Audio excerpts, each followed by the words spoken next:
ഹരേ ഗുരുവായൂരപ്പാ ശരണം. ഇന്നലെ നമ്മൾ കുബ്ജയെ അനുഗ്രഹിച്ച ഭക്തവത്സലനായ കണ്ണന്റെ കഥ കേട്ടു. ഇന്ന് നമുക്ക് കണ്ണനെ കാണാൻ പോയ അക്രൂരന്റെ കഥ കേൾക്കാം. കംസന്റെ ദുഷ്ടതകൾക്ക് അറുതി വരുത്താൻ സമയമടുത്തിരിക്കുന്നു.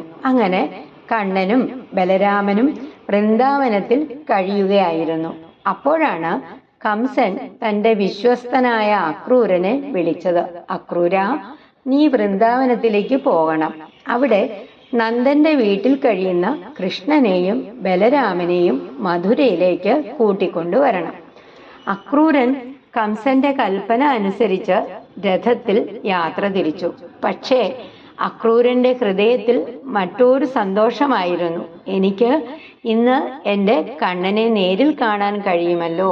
അങ്ങനെ കണ്ണനെ കാണാനുള്ള ആനന്ദത്തിൽ അക്രൂരന്റെ കണ്ണുകൾ നിറഞ്ഞു. അവൻ മനസ്സിൽ പ്രാർത്ഥിച്ചു, കൃഷ്ണ, നിന്റെ പാദങ്ങൾ കാണാൻ എനിക്ക് ഭാഗ്യം തരണമേ. അങ്ങനെ വൃന്ദാവനത്തിൽ എത്തിയപ്പോൾ അക്രൂരൻ കണ്ട കാഴ്ച അവനെ വിസ്മയിപ്പിച്ചു. പശുക്കളുടെ നടുവിൽ ഗോപബാലന്മാരോടൊപ്പം പുഞ്ചിരിച്ചുകൊണ്ട് നിൽക്കുന്ന രണ്ട് ബാലന്മാർ.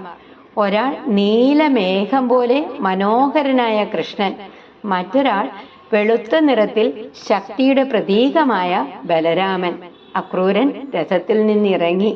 കണ്ണനെ കണ്ട നിമിഷം തന്നെ അവന്റെ ഹൃദയം നിറഞ്ഞു. അവൻ ഓടിച്ചെന്ന് കണ്ണന്റെ പാദങ്ങളിൽ വീണു. കണ്ണൻ അക്രൂരനെ എഴുന്നേൽപ്പിച്ച് സ്നേഹത്തോടെ ആലിംഗനം ചെയ്തു.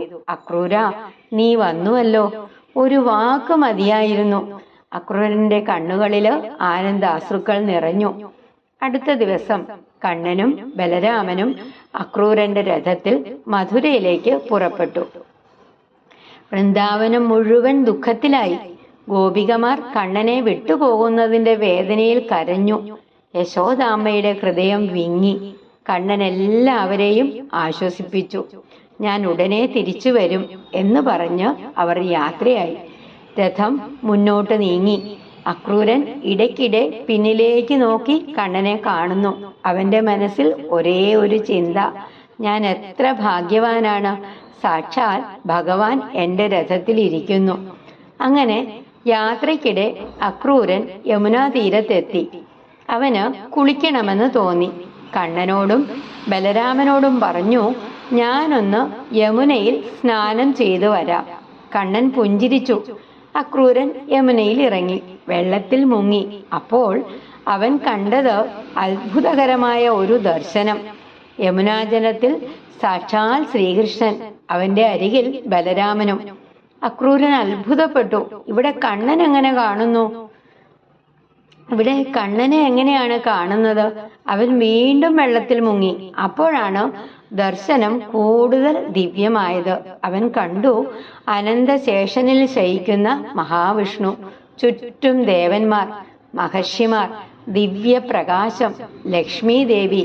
അങ്ങനെ അക്രൂരന്റെ ഹൃദയം ഭക്തിയിൽ നിറഞ്ഞു. അവൻ കൈകൾ കൂപ്പി പ്രാർത്ഥിച്ചു, പ്രഭോ, ഞാൻ വൃന്ദാവനത്തിൽ കണ്ടത് ഒരു ബാലനെയാണ്. പക്ഷേ ഇവിടെ ഞാൻ കാണുന്നത് സകല ലോകങ്ങളുടെയും നാഥനായ പരമാത്മാവിനെയാണ്. അവന്റെ കണ്ണുകളിൽ കണ്ണുനീർ നിറഞ്ഞു. അപ്പോൾ അക്രൂരൻ ഒരു സത്യം മനസ്സിലായി. കണ്ണൻ ഒരു സാധാരണ മനുഷ്യനല്ല. അവൻ തന്നെയാണ് സൃഷ്ടിയുടെ ആധാരം. അവൻ തന്നെയാണ് എല്ലായിടത്തും നിറഞ്ഞിരിക്കുന്ന പരബ്രഹ്മം. അക്രൂരൻ യമുനയിൽ നിന്ന് കരയിലേക്ക് വന്നു. കണ്ണനും ബലരാമനും രഥത്തിൽ തന്നെ ഇരിക്കുന്നുണ്ടായിരുന്നു. അക്രൂരൻ കണ്ണനെ നോക്കി. അവന്റെ മനസ്സിൽ ഒരേ ഒരു ചിന്ത മാത്രം, ഞാൻ വെള്ളത്തിൽ കണ്ട ഭഗവാനും എന്റെ മുന്നിൽ പുഞ്ചിരിച്ചുകൊണ്ടിരിക്കുന്ന കണ്ണനും ഒരുവൻ തന്നെ.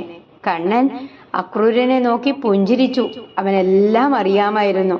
അക്രൂരൻ കൈകൾ കൂപ്പി പറഞ്ഞു, കണ്ണാ, ഇന്ന് എൻ്റെ ജന്മം സഫലമായി. നിന്റെ പാദങ്ങൾ കാണാനും നിന്റെ ദിവ്യരൂപം അനുഭവിക്കാനും എനിക്ക് ഭാഗ്യം ലഭിച്ചു. കണ്ണൻ ഒന്നും പറഞ്ഞില്ല, ഒരു പുഞ്ചിരി മാത്രം. ആ പുഞ്ചിരിയിൽ തന്നെ അക്രൂരന് എല്ലാം ലഭിച്ചു. അങ്ങനെ അവർ മധുരയിലേക്ക് യാത്ര തുടർന്നു. അവിടെ കംസന്റെ അധർമ്മത്തിന് അന്ത്യം കുറിക്കാനുള്ള സമയം അടുത്തുകൊണ്ടിരുന്നു. അങ്ങനെ അക്രൂരൻ കണ്ണനെ ആദ്യം കണ്ടത് ഒരു ബാലനായാണ്. പക്ഷേ ഭക്തിയുടെ കണ്ണുകൾ തുറന്നപ്പോൾ അവൻ തിരിച്ചറിഞ്ഞത് ആ ബാലനിൽ തന്നെയാണ് പരമാത്മാവ് വസിക്കുന്നത്. നമ്മളും പലപ്പോഴും ദൈവത്തെ വലിയ ക്ഷേത്രങ്ങളിലും തീർത്ഥാടനങ്ങളിലും മാത്രം അന്വേഷിക്കുന്നു. പക്ഷേ നിഷ്കളങ്കമായ ഒരു ഹൃദയത്തോടെ കണ്ണനെ വിളിച്ചാൽ നമ്മുടെ മുന്നിലുള്ള ചെറിയൊരു നിമിഷത്തിലും കണ്ണന്റെ സാന്നിധ്യം അനുഭവിക്കാൻ കഴിയും. അതിനാൽ ഇന്ന് നമുക്ക് കണ്ണനോട് പറയാം, കണ്ണാ, അക്രൂരന് ലഭിച്ചതുപോലെ എൻ്റെ ഹൃദയത്തിലും നിന്റെ ദിവ്യ സാന്നിധ്യം അനുഭവിക്കാനുള്ള ഭക്തി എനിക്കു നൽകണമേ. എൻ്റെ കണ്ണുകൾ നിന്നെ കാണട്ടെ, എൻ്റെ ഹൃദയം നിന്നെ അറിയട്ടെ. ഹരേ ശ്രീകൃഷ്ണ. ഗുരുവായൂരപ്പ ശരണം. നാരായണ.